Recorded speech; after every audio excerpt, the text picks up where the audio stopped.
लेकिन ये उचित बात है भीमराव। वर्ण व्यवस्था के हिसाब से अगर कोई कार्य बनता है तो उसे मानने में कोई दिक्कत नहीं होगी।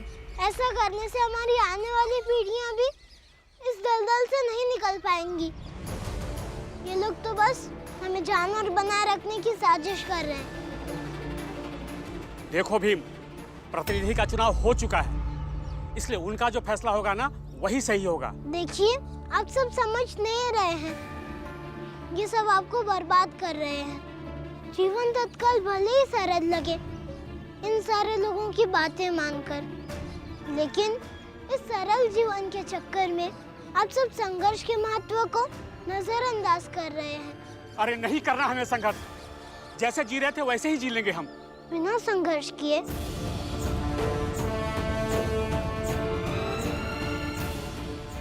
यहाँ आया था ताकि हमारा समाज, हमारा भविष्य एक कलंक ना लगाए। जब हमारे जात के लोगों से संबंधित बैठक हो रही थी तो हम क्यों नहीं आए, लेकिन अब हम यहाँ से जा रहे हैं क्योंकि हमें नहीं लगता कि यहाँ हमारे समाज के हितों की बात हो रही है।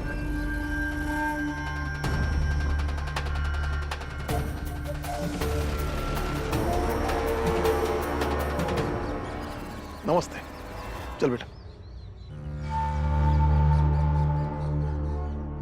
रुक जाइए। मेरा पूरा परिवार क्रांतिकारी बन जाएगा तो ऐसा मैं होने नहीं दूंगा। और आखिरी बिंदु कि छोटी जात के लोगों को हम आश्वासन देते हैं कि उन्हें खाने पीने की कभी दिक्कत नहीं होगी। बस विद्यालय जाने की नौटंकी बंद होनी चाहिए।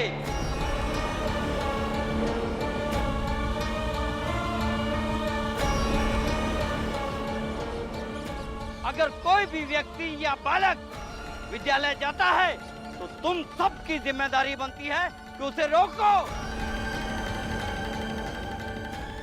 क्योंकि पढ़ना लिखना सिर्फ बड़ी जाति के लोगों का काम है, तुम्हारा नहीं। हम आप सबकी तीनों बातें मानते हैं,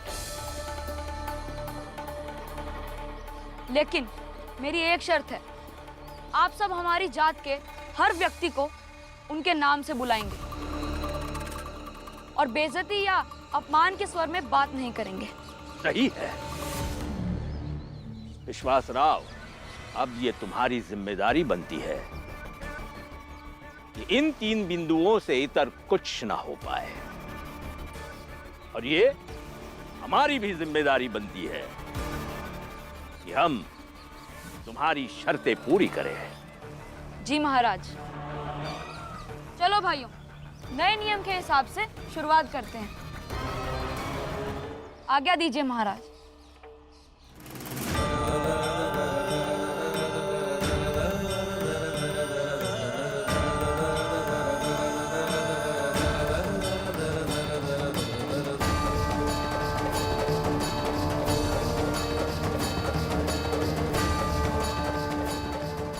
महाराज, ये नाम से पुकारने वाली शर्त कुछ समझ में नहीं आया।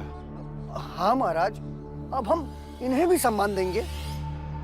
महाराज, इन्हें तो इनकी हैसियत के हिसाब से बेइज्जती करने में ही आनंद आता है। यही तो चाल थी विश्वास राव की। थोड़ी सी इज्जत देकर इन छोटी जाति के लोगों को अपना गुलाम बनाए रखने की रणनीति थी विश्वास राव की। अच्छा, अब देखो कि कैसे सातारा का पूरा सामाजिक समीकरण बदल जाएगा। हाँ, बस अभी ये देखना है कि इस पर वो भीमराव और राम जी क्या करते हैं। बाबा, मैं उनकी ऐसी कोई भी बात नहीं मानूंगा जिससे हमारे समाज की आने वाली पीढ़ियों को तकलीफ सहनी पड़े, चाहे जो हो जाए।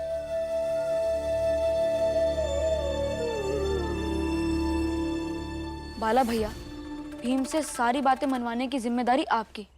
बाकी सब तो ठीक है, लेकिन भीम को पढ़ाई से बहुत लगाव है। मैं बाकी सारी बातें तो उससे मनवा लूंगा, लेकिन पढ़ाई से उसे रोकना। कर्म पथ पर कोई भय नहीं। और मानो तो हर कोई भाई है। जब हमारा समझौता हो चुका है तब मना करने का अधिकार तो मेरे पास भी नहीं है। फिर आप कैसे मना कर सकते हैं? अगर हम आपस में ही एक दूसरे को मना करने लगे तो फिर मिलजुल कर एक शांति प्रिय समाज कैसे बना पाएंगे? इसलिए बाला, ये कार्य तुम्हें ही करना होगा। ठीक है, मैं कर लूंगा। वैसे बाला भैया, भीम और आपके पिताजी कौन सा कार्य करते हैं? वो दोनों दो अलग अलग सेट का सामान बिकवाते हैं। हाँ, तो ये भी नहीं होना चाहिए, क्योंकि अनाज का बिकवाना हमारी जात के लोगों का परंपरागत काम तो है नहीं, तो इसीलिए हमें चल के रोकना चाहिए। लेकिन भीम और बाबा को, मेरा मतलब उन्हीं दोनों के काम से तो हमारा घर चलता है। अरे बाला, फिर वही बात, अभी मैंने समझाया था ना तुमको कि ऐसा करना हमारे समाज के लिए और अपनी जाति के लोगों के लिए बहुत ज़रूरी है। हमें राम जी और भीम को रोकना ही होगा।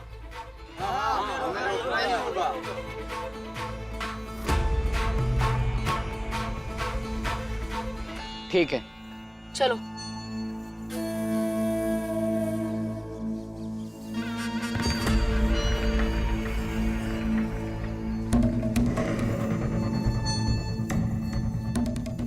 इस विश्वासराव नाम के तूफान ने तो भीमराव की सत्ता ही पलट डाली। ये विश्वासराव अगर सतारा में पहले आ जाता तो अब तक जो परेशानियां हमने झेली हैं वो नहीं झेलनी पड़ती। दिमाग ठिकाने आ जाता बहुत पहले ही उस पिद्दी भीमराव का। प्रकृति का नियम है ये सेठ। पेड़ में फल का लगना सबसे अंत में होता है और वो फल बहुत मीठा होता है। देर से मिलने वाली हर चीज का स्वाद मीठा होता है, तो स्वाद का आनंद ले लो सेठ। ये जल्दी और विलंब के खेल में अपने आप को मत उलझाओ। जी महाराज।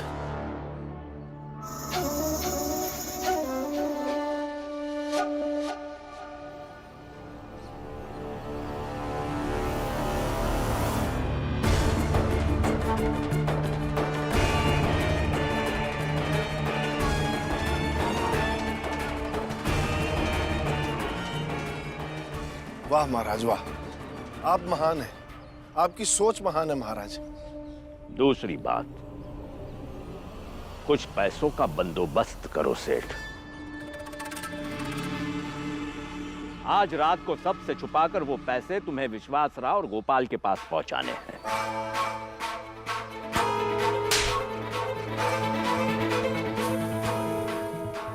ये रहा तुम दोनों का इनाम। किस बात के पैसे महाराज? बस पहुंचा दो पैसे, समझ जाओगे। और हाँ सेठ धनसुखलाल, ये पैसे के नाम पर शक्ल बनाना बंद कर दो। सातारा के इतिहास की जब जब बात की जाएगी तब तुम्हारा नाम अव्वल स्थान पर होगा, क्योंकि जब जब संघर्ष में कोई पैसों का योगदान करता है उसे हमेशा बहुत ऊंचा स्थान प्राप्त होता है।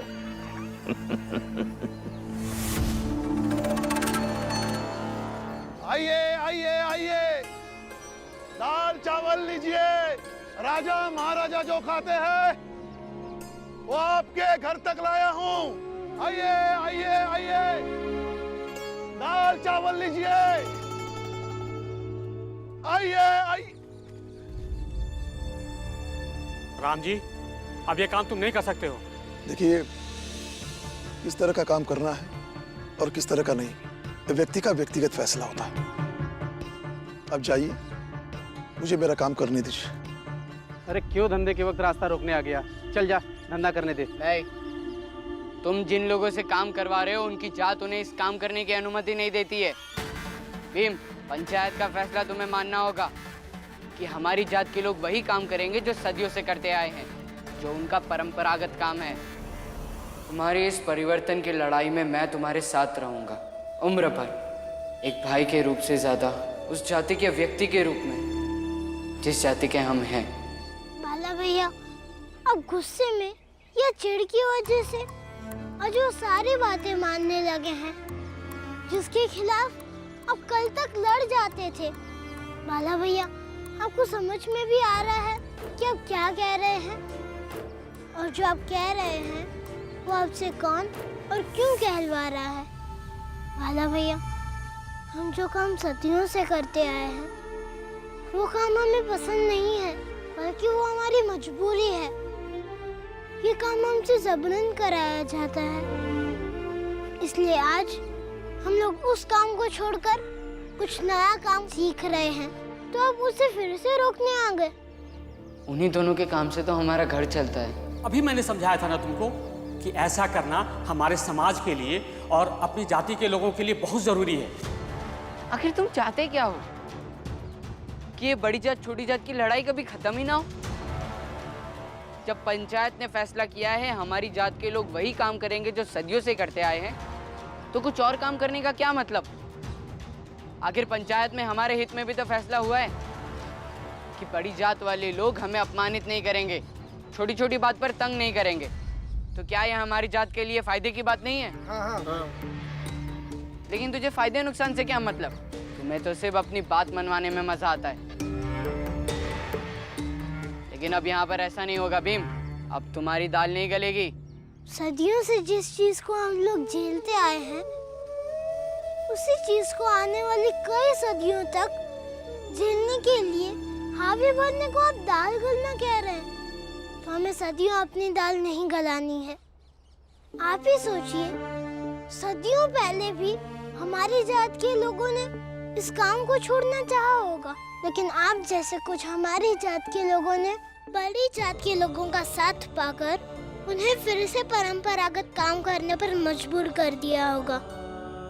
लेकिन बाला भैया, अब इतना जरूर याद रखिएगा कि चाहे जो हो जाए, ये भीमराव उन परंपरागत कामों को ना करके अपने समाज को मुख्य धारा से जोड़ेगा, जहां हमारा समाज कोई भी काम करने के लिए आजाद होगा। और रही बात पंचायत की, तो मैं नहीं मानता उस फैसले को। आपको जो करना है कर लीजिए। सुन लिया ना? अब चलो आगे बढ़ो। कोई कहीं नहीं जाता है जब तक फैसला नहीं हो जाता है। बाला भैया, आपको जिसके साथ रहना है रहिए ना, लेकिन ये सब क्यों कर रहे हैं? जाइए यहाँ से। मैं यहाँ जाने के लिए नहीं, तुम दोनों को अच्छी तरह से समझाने के लिए आया हूँ।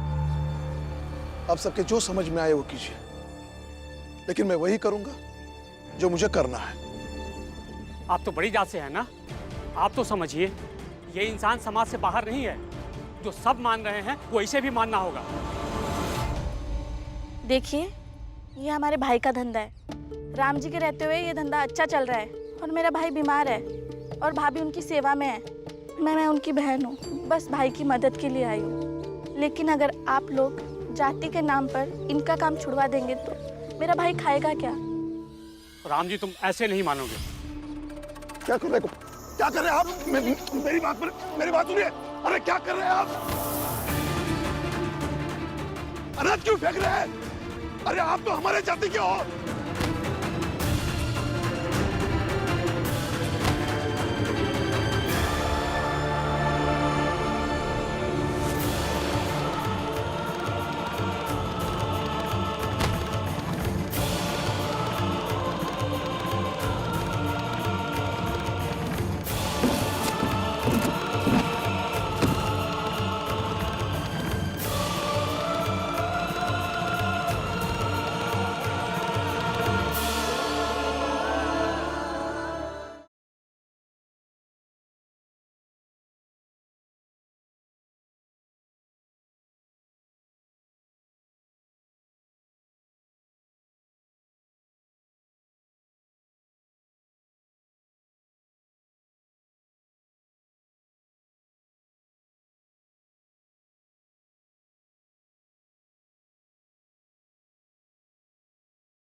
आपने मुझे गिराया क्यों?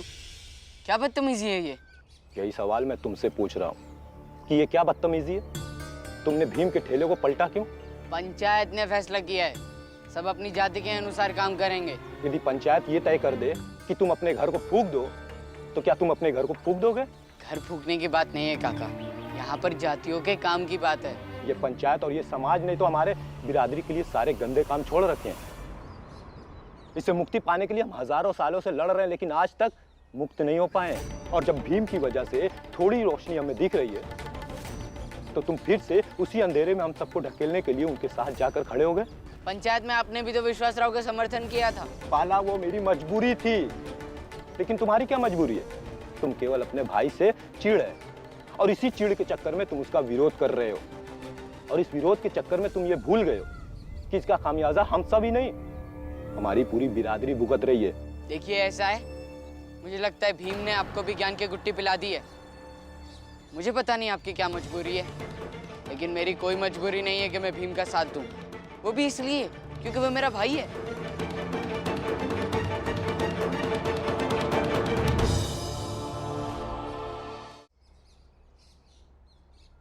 बुआ, हमें सातारा छोड़कर चले जाना चाहिए। बस यहाँ पर दुश्मन बचे हैं, और अब तो बाला भैया भी उनसे जाकर मिल गए। पता नहीं भीम और बाबा ये सब कैसे झेलेंगे।